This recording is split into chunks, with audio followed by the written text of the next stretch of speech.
അച്ഛൻ എന്തൊക്കെ പറഞ്ഞാലും ഞാൻ ഇതിന് സമ്മതിക്കില്ല. ഈ നാട്ടിലെ കോടതി നിയമമൊക്കെ ഉണ്ടല്ലോ. വേണ്ടി വന്ന ഞാൻ കോടതി വരെ പോവും. നിർത്തടി. പറഞ്ഞു പറഞ്ഞ് നീ ഇതെങ്ങോട്ടാ കേറി പോന്നേ? ഇനി നീ ഒരു അക്ഷരം മിണ്ടി അടിച്ച് പല്ലിയാൻ താഴെടും. പെണ്ണുങ്ങളെ ശബ്ദം ഉയർത്തിയ തല്ലി ഒതുക്കുന്നതാണല്ലോ ആണുങ്ങളുടെ സ്ഥിരം ശീലം. അതെന്നോട് വേണ്ട. നിങ്ങളെപ്പോലെ തന്നെ ഈ അച്ഛന്റെ മകളാ ഞാനും. വാശി എനിക്കുണ്ട്. എന്റെ സമ്മതമില്ലാതെ ഇനി ഇതുമായിട്ട് മുന്നോട്ട് പോകാനാണ് ഭാവമെങ്കിലേ ഞാൻ എന്തേലും കടുങ്കേ ചെയ്യും. അതിന് പിന്നെ എന്നെ കുറ്റം പറഞ്ഞിട്ട് കാര്യമില്ല. അതിപ്പോ ശിവരാമന്റെ കുട്ടിയാണോ അതോ മോഷ്ടിച്ചു കൊണ്ടുവന്നതാണോന്നൊക്കെ ആർക്കറിയാം. നിയമപരമായി ദത്തെടുക്കാത്ത ഒരു കുട്ടിക്ക് സ്വത്തുക്കൾ എഴുതി വെക്കേണ്ട ഒരാവശ്യവുമില്ല. കുറ്റം പറഞ്ഞതും പരിഹസിച്ചതും ഒക്കെ മതി. നിയമപരമായിട്ടായാലും അല്ലെങ്കിലും അർച്ചന ആ കുഞ്ഞിനെ വളർത്താൻ തീരുമാനിച്ചത് മുതൽ അത് നെല്ലിശ്ശേരിയിലെ കുഞ്ഞാ. ആ കുഞ്ഞിന്റെ പേരിൽ സ്വത്തുക്കൾ എഴുതി വെക്കുന്നതിൽ എനിക്കൊട്ടും ഭയമില്ല. വക്കീലേ. സാർ, ഈ ഡ്രാഫ്റ്റ് കീറിക്കളഞ്ഞുകൊണ്ട് കുഴപ്പമൊന്നുമില്ല. ഇതിന്റെ ഒറിജിനൽ ഓഫീസിൽ ഇരിപ്പുണ്ട്. നാളെ തന്നെ രജിസ്ട്രേഷൻ നടന്നിരിക്കണം. ശരി സാർ. ഞാൻ തീരുമാനിച്ചതിൽ നിന്ന് ഒരണുവിട അങ്ങോട്ടോ ഇങ്ങോട്ടോ മാറാൻ പാടില്ല. തീരുമാനിച്ച പ്രോപ്പർട്ടി എല്ലാം 2 കുഞ്ഞുങ്ങളുടെയും പേരിൽ എഴുതി വെച്ചിരിക്കണം. ആ കുഞ്ഞുങ്ങളുടെ മാതാപിതാക്കൾ ആ പ്രോപ്പർട്ടിയുടെ കസ്റ്റോഡിയൻസ് ആയിരിക്കും.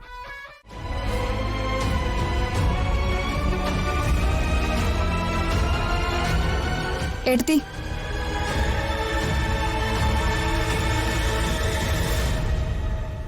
നിങ്ങളെ ഞാൻ ഇപ്പോഴും അങ്ങനെ വിളിക്കുന്നത് നിങ്ങളെ ഓർത്തിട്ടല്ല, സച്ചേട്ടനെ ഓർത്തിട്ട് മാത്രമാ. സ്നേഹ, നിന്നോടൊരു വഴക്കിന് തൽക്കാലം എനിക്ക് താല്പര്യമില്ല. അതുകൊണ്ട് നീ പോ.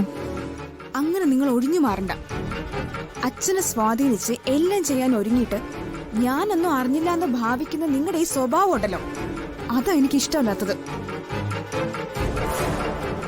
ഞാൻ നേരത്തെ പറഞ്ഞു കഴിഞ്ഞു, അച്ഛന്റെ തീരുമാനമായിട്ട് എനിക്കൊരു ബന്ധവുമില്ലെന്ന്. അച്ഛന്റെയോ ഈ വീട്ടിലെ ഒരു സ്വത്തും എനിക്കും എന്റെ മോക്കോ വേണ്ട. അത് ചോദിച്ചിട്ടായാലും ഇഷ്ടദാനമായാലും അതിന്റെ ആവശ്യം എനിക്കില്ല. അതിപ്പോ എന്നോട് പറയുന്നേ.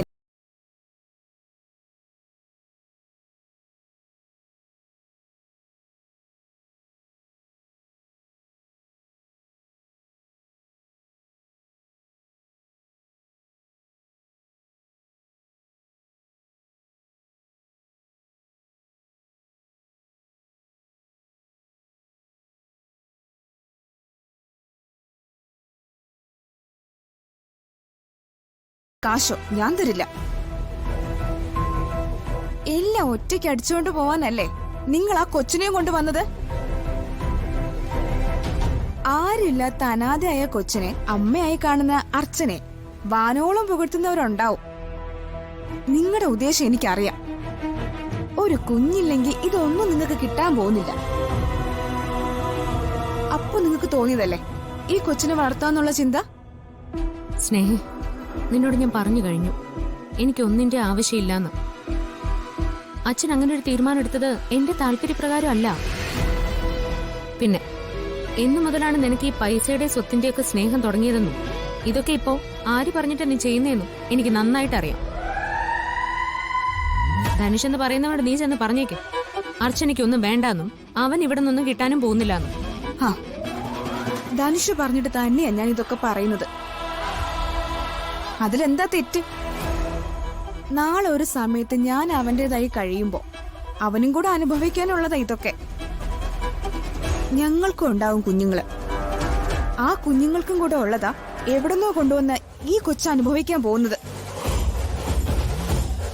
അപ്പൊ എനിക്ക് ദണ്ണം ഉണ്ടാവും. മര്യാദയ്ക്ക് ഞാനൊരു കാര്യം പറഞ്ഞേക്കാം. അച്ഛനോട് പോയി പറയണം ഒന്നും വേണ്ടെന്നും ആവശ്യമില്ലാത്ത തീരുമാനങ്ങൾ എടുക്കണ്ടെന്നും. സ്വന്തം മക്കളെക്കാൾ ഇഷ്ടം മരുമക്കളോടായതുകൊണ്ട് പറഞ്ഞാൽ കേൾക്കുമായിരിക്കും.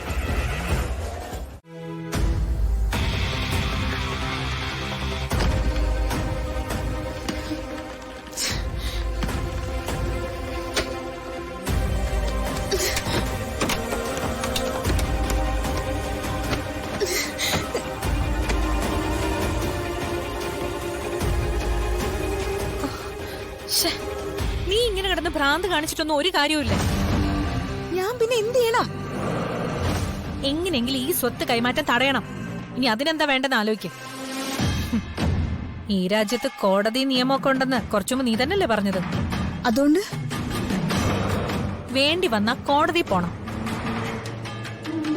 എന്താ നിനക്ക് അതിനുള്ള ധൈര്യമില്ലേ? എന്റെ ധൈര്യത്തിന് ഒരു കുറവുമില്ല. ഏത് കോടതിയിലും പോവാൻ ഞാൻ തയ്യാറുവാ. പക്ഷെ സ്വത്തുക്കൾ അച്ഛന്റെ പേരിലല്ലേ? നിയമപരമായി അച്ഛനത് കൊടുക്കാൻ തീരുമാനിച്ച എനിക്ക് എങ്ങനെ അത് തടയാൻ പറ്റും? ഒരു നല്ല വക്കീലിനെ കാണണം. അത് തടയാനുള്ള കുറുക്കുവഴിയൊക്കെ വക്കീല് പറഞ്ഞുതരും.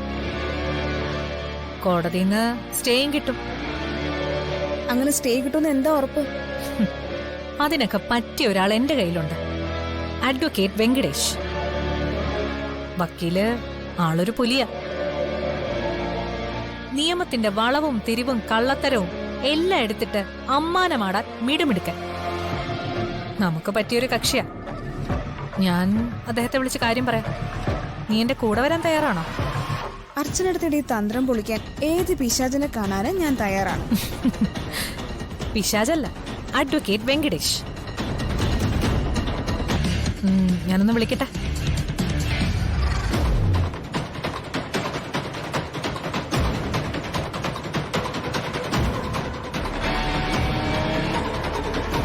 സർ, ഇത് ഞാനാണ്, അവന്തിക. എനിക്ക് സാറിനൊന്ന് നേരിട്ട് കാണണം. ആ, പറ്റിയ ഇന്ന് തന്നെ. ശരി സർ, ഞാൻ വരാം. റെഡി ആയിക്കോ. വക്കീല് കാണാൻ സമ്മതിച്ചിട്ടുണ്ട്.